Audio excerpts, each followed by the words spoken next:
And I'm really excited today because I will be sharing some mystery and thriller debut authors. Again, I know when it comes to debut authors, it's really easy to get into your auto buy, auto read authors that you know tried and true and authors that you're writing with. But these mystery and thriller authors that I will be sharing with you today, their debuts, I read them, I love them, and they're really, really good. So the first book I want to share with you today is All the Other Mothers Hate Me by Sarah Harmon. I think I've shared this book before on the channel because, again, I read it, I loved it. It's a debut and it's great. In this one, we meet Florence. She is a 30-something single, broke mom who is still kind of recovering from her failed girl band career. So now, she's really just down in her feelings. And the only reason why she gets out of bed is because she has a 10-year-old son that she has to care for. Now, she's an American living in London, and her son goes to like this really posh school. There's a bully at the school. And unfortunately, said bully vanishes during a school trip. Now, suspicion lands on her son. So as a result, she is forced to kind of become an overnight detective, right? Because she really doesn't want anything terrible happening to her son. But I think I really enjoyed the novel just because of the mom. Her life is a mess. And she's in this world with very snooty, posh school moms who really don't like her. But again, when push comes to shove, she's really determined. I mean, backyard stakeouts, just awkward confrontations at the PTA meeting. It is also very humorous as well. So again, you can expect a really fun time. It has some dark themes, but the sharp humor really lightens things up. That she is a heroine, I think you can get behind. She's very relatable. No matter how much she fumbles, you want to see her get up. So anyway, if you love a suburban thriller with moms and secrets and, wondering what would happen if something happened to your son or your child and what you do to help them out, defend them, and of course, become a detective, then All the Other Mothers Hate Me is going to be a fun ride. Again, I've talked about it numerous times and I'm telling you it's for good reason. Okay, the other debut that I want to share with you is Into the Fall by Tamara L. Miller. This is a debut novel, and we meet our main character. Her name is Sarah, and on paper, she has everything squared away in her life. She has a thriving career, she has a great home, 2 adorable kids. However, the marriage is fraying on the edges. Now, she goes on this family camping trip. Ooh, I forgot to tell you, this is set in Canada. So she goes on this family camping trip. It's in the northern woods, in Canada somewhere. But anyway, her husband vanishes without a trace. So now she is in this wilderness that, feels very scary to her and everything. It feels like a trap to her. And of course, there's a lot of things hiding in this wilderness, but she's also hiding a lot of things too. So of course, we see her panicking. We see help kind of arriving in the form of a local constable. They're searching for her husband, all the good things. We see her enlisting family as well. But her sister, who she ropes in, also has some resentments as well. Needless to say, this one has lots of secrets, lots of buried secrets on her part, her sister's part, her husband's part. So we're seeing like all these things come to the surface, and just everything she has concealed is now coming to light. So this one is really immersive, I feel, with the setting. I love the idea of being trapped in a wilderness. I don't want to be trapped in a wilderness, but the setting is really immersive. It's really lots of fun. And so if you're looking for something that takes you completely out of your comfort zone, I think this one will be fun. Okay, the next book I want to share with you, this one is brand new. So as of recording, this one I think is coming out next week. I read an early copy of it, and it's entitled Julie Chan is Dead by Lian Zhang. Now, this one is so much fun. I really enjoy it because it has narratives where you have like real world things and social media. And I love seeing when it kind of collides. So in this one, we meet our main character, Julie. Now, Julie is just, your normal everyday person. She works at a grocery store. She's a cashier, and she kind of feels partly invisible and like life really hasn't worked out for her. It doesn't help that she's also living in the shadow of her twin. Now, her twin is the glamorous one. She's a social media influencer.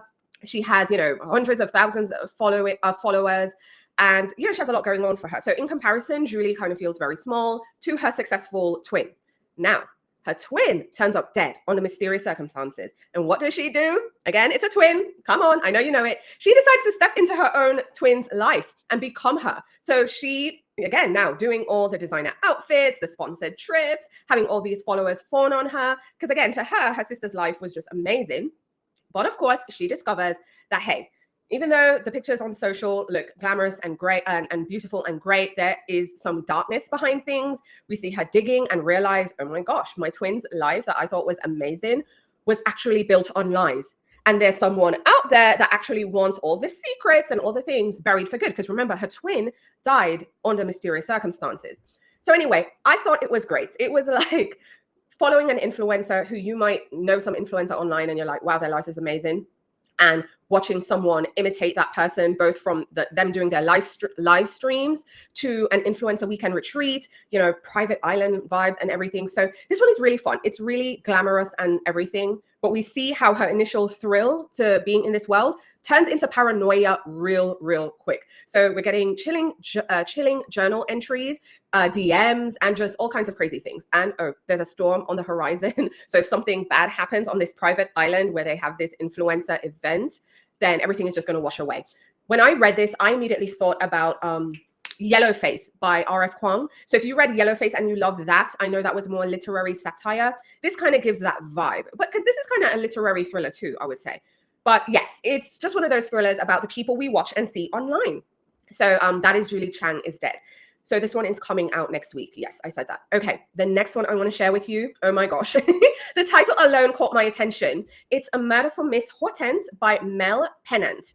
Now, when I saw that title, I was actually telling Fran right before we hopped on here when I was uploading the graphics that I remember being in the car, my husband was driving, I'm scrolling email, and I saw this title in the subject line. I was like, a murder for Miss Hortense? Okay, I'm interested, because that name is a very Jamaican name for me, okay? Very Jamaican. So I was like, okay, interesting. Click open, found out the author, British Jamaican. I'm like, yes, the character is too as well. So I read this one and I absolutely loved it. It's going to be the first book in a series. That's how it's kind of looking and shaping up to me. So of course, our sleuth is Miss Hortense. Now, Miss Hortense is just everything I thought her to be. So this is her story. She's a retired nurse.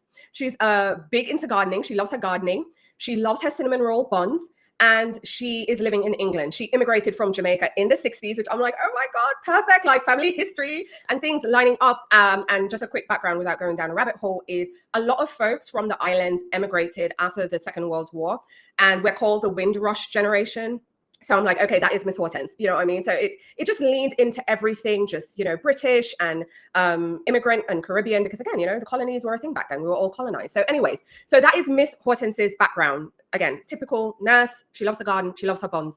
And she lives a very quiet life. However, a body is discovered in the home of a former community leader.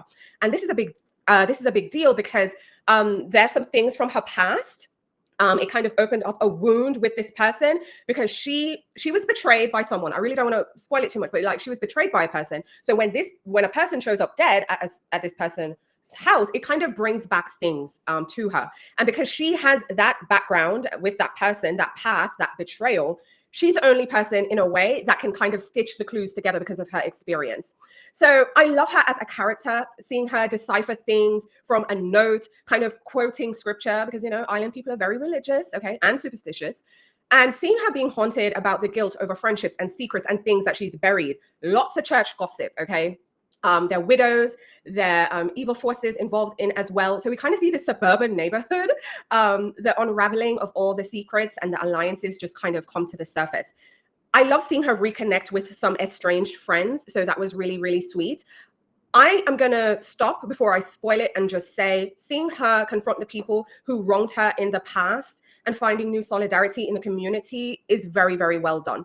It reminds me of that Mike Gale story, All the Something People, I can't remember now, where you kind of have this reclusive man who has no friends and his daughter wants him to so bad have friends. She kind of gives that similar reclusive vibe. So to kind of see her make peace with people who she felt wrong her, while also working on this mystery, mind you, is great. It's a warm, witty, cozy mystery. If you like Alexander McCall Smith kind of vibes, that will get you. If you love Agatha Christie, Miss Marple, again, I love sleuths later on in their life. Another thing I was thinking about is that Netflix Murder on Middle Beach. If you just love a sleuth with heart and wisdom, I think this will be just a really fun time. This one is coming out in June, so I read an early copy. But yeah, I just had lots and lots of fun. So there you have it, some debut mystery and thriller books that you can look forward to. Again, I know you have your favorite authors, but I hope you'll give some of these books a try. Let me know in the comments your thoughts on these books. If you've read any of them, I'd love to hear from you too. But also, pretty please share your recommendations in the comments for debut authors. I'd love to hear from you, but in the meantime, I'm gonna hear from Francesca. I actually have that Julie Chan book on my TBR, but I have to say, Ms. Hortense just got me. I have to read that. It sounds so good. She is a vibe. I love her. And it goes back to, and I know you love Agatha Christie too, and loving Miss Marple. It's just seeing women kind of have this new lease on life. It's really, really great. But again, more than anything, I love that she was able, because you know how sometimes, and I kind of felt like, again, maybe I'm putting my personal business on Front Street, but I connected with her because you know how when you're in an immigrant community kind of vibes and you feel wronged by people, it's like you just cut people off and you hold everything in.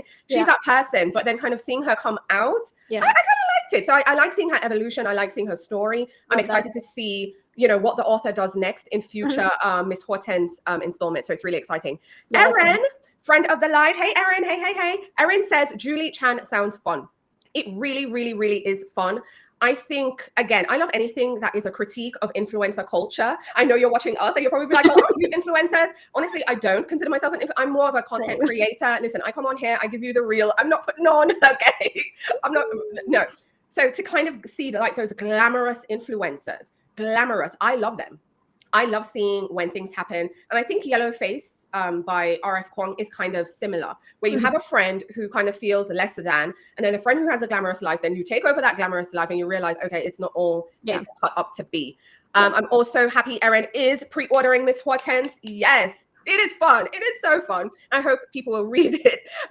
Erin is also being a bit self-deprecating. Whoops, I can't get the comment up. Oh no, hold on. Let me see. The comment won't come up. I can't even get rid of the other comment. But Erin said, I'm already old enough to be a feral spinster, and I do love older women heroines. I think it's great seeing people just kind of, you know, come back. There we go. It came up. Yes. I love seeing these characters. And I think it goes back to my love for Miss Marple first and foremost. Because people ignore these women, feeling like they have nothing to offer in society, like their time is done. But I actually feel the opposite because they have so much life experience. Because that's the thing with Miss Hortense, mind you, because she has the life experience and she had, you know, problems with these people in the past. And so that is the reason she was able to stop it. Someone new coming to the community has no idea. So there we go. But anyways, I completely agree. Right. But anyways, everyone continue to share your thoughts in the comments live. Replay crew, we haven't forgotten about you. Share your thoughts also in the comments.